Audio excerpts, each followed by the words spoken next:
Assalamualaikum warahmatullahi wabarakatuh.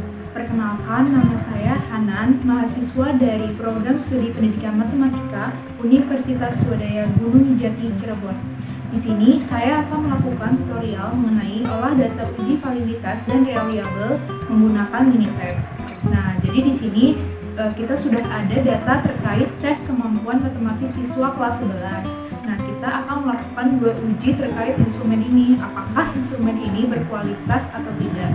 Nah, di mana instrumen yang berkualitas itu haruslah valid dan reliable. Nah, maka itu kita sekarang lakukan uji tersebut di laptop.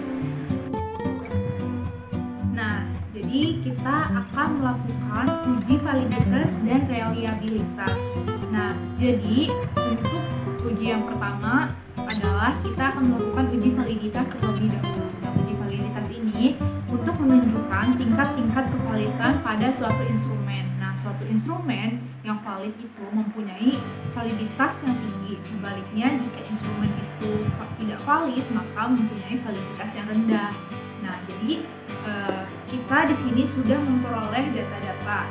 Nah, di sini kita sudah memperoleh data dari responden sejumlah 50 dengan kita menggunakan butir soal atau itemnya itu sejumlah 15. Nah, kemudian data ini kita rangkum dengan hanya mempergunakan variabel butir soalnya saja. Nah, di sini kita sudah tuliskan dalam Excel di mana untuk butir soal item 1 kita beri kode X1 sampai butir soal ke-15 kita beri nama atau kode X15. Nah, selanjutnya kita akan mengimport data dari Microsoft Excel ini ke Minitab dengan cara kita buka terlebih dahulu Minitabnya. Kemudian kita klik menu File, kemudian kita klik Open. Pilih menu Excel tadi yang sudah kita siapkan, yaitu data uji tes kemampuan matematis. Lalu kita klik OK. Nah, di sini kita pastikan data yang kita import ke Minitab merupakan data numerik. Nah, di sini kita klik OK. Nah, maka data ini akan otomatis terisi pada item X1 sampai X15 sebagai variabelnya.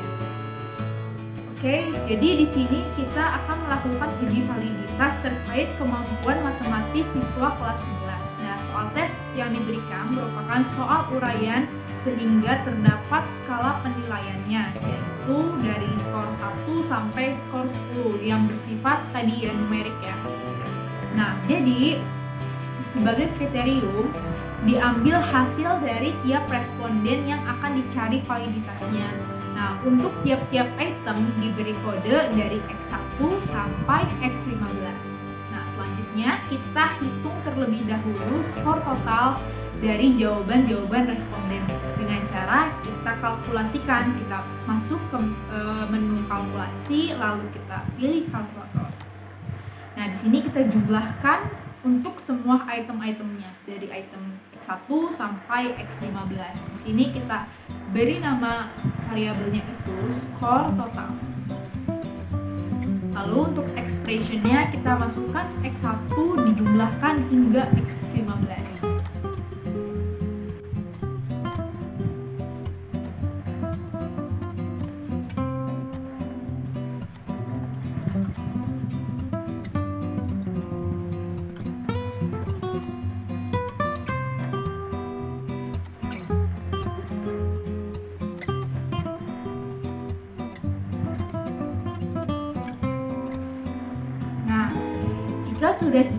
Jika sudah dimasukkan expressionnya dari X1 sampai X15, kita pastikan sudah masuk semua, kita klik OK.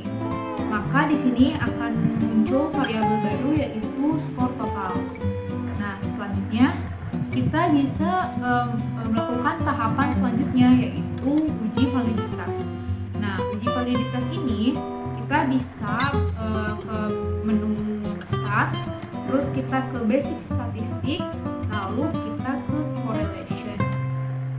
Nah, di sini kita akan mengkorelasikan semua variabel termasuk skor totalnya. Jadi kita masukkan semua. Untuk variabel-variabelnya kita select. Nah, lalu untuk metodenya pastikan kita sudah menggunakan Pearson correlation.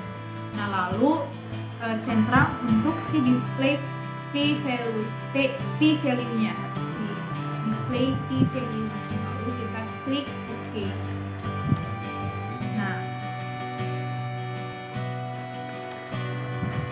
maka di sini kita bisa melihat bagaimana output si uji validitas ini dari Minitab.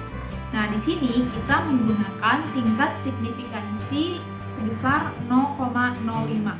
Nah, jadi untuk dasar pengambilan uji validitas Pearson ini kita menggunakan dua metode. Yang pertama, pembandingan nilai R hitung berbanding R tabel, dan perbandingan antara p-value-nya dengan tingkat signifikansinya. Nah, yang pertama kita akan menggunakan si perbandingan nilai R hitung dengan R tabel. Nah, di sini R hitungnya itu jika kita lihat di sini yaitu Pearson correlation-nya, yaitu yang di 11 total skolnya. Nah, jadi kalau kita lihat dari X1 di sini, inilah si R hitungnya yang 0,738. Nah, di sini jika nilai R hitungnya itu lebih besar dari R tabel, maka si item tersebut valid.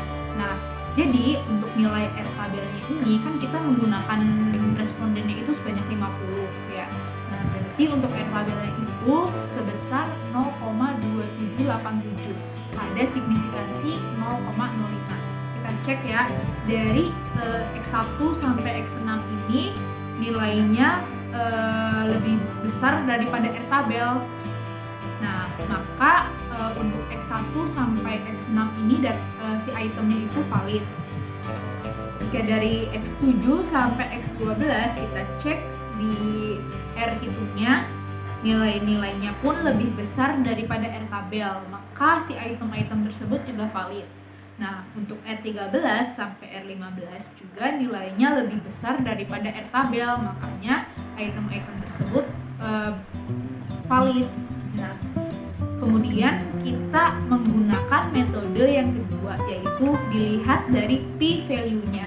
Nah, di mana jika p-value-nya itu kurang dari tingkat signifikansinya yang 0,05, maka item-item tersebut valid. Jika nilai p-value-nya lebih besar daripada tingkat signifikansinya yang 0,05, maka item tersebut tidak valid. Maka kita bisa mengecek dari item 1 sampai item 6 ini nilainya kurang dari si tingkat signifikansinya, maka si item 1 sampai item 6 ini valid. Item 7 sampai item 12 juga valid, dan item 13 sampai item 15 juga valid karena nilainya kurang dari tingkat signifikansinya. Maka kita bisa melanjutkan uji yang kedua, yaitu uji reliabilitasnya. Nah, uji reliabilitas ini kita menggunakan Cronbach alpha, di mana bertujuan untuk melihat apakah si item yang sudah kita buat ini konsisten atau tidak jika dilakukan uji secara berulang-ulang. Nah, untuk melakukan uji reliabilitas menggunakan Minitab, langkah-langkahnya yang pertama kita masuk ke menu start, lalu kita pilih yang multivariate, lalu kita pilih yang item analysis. Nah, di sini kita resultnya bisa pilih mau mana yang dipakai. Nah, kemudian kita klik OK saja. Oh iya, lupa, di sini kita belum memasukkan si variabel-variabelnya. Jadi untuk di tes uji reliabilitas ini yang dipergunakan hanyalah item-item yang sudah valid.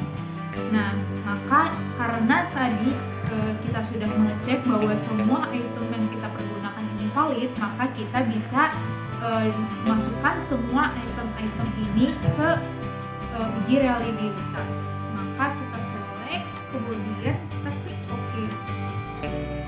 Nah, di sini kita tidak perlu melihat matrix plotnya karena kita sudah tahu bahwa data-data tersebut valid.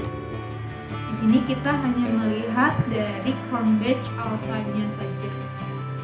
Nah, jadi menurut Wiratna Sujaroni pada tahun 2014 dikatakan dikatakan bahwa instrumen yang reliable ini jika nilai Cronbach alpha-nya itu lebih besar daripada 0,6. Nah, dari data yang sudah kita peroleh bahwa di sini Cronbach alpha-nya itu sebesar 0,8863 yang artinya lebih besar daripada 0,6. Maka dapat dikatakan bahwa kuesioner kita atau uji tes kemampuan matematis ini bersifat reliable. Nah, jadi dapat disimpulkan bahwa instrumen penelitian yang digunakan saat ini yaitu untuk soal uji tes kemampuan matematis siswa kelas 11 ini berkualitas karena memenuhi valid dan reliable. Nah, sekian tutorial mengenai olah data, uji validitas, dan reliable menggunakan Minitab. Semoga bermanfaat untuk semuanya. Mohon maaf jika ada kesalahan. Terima kasih. Wassalamualaikum.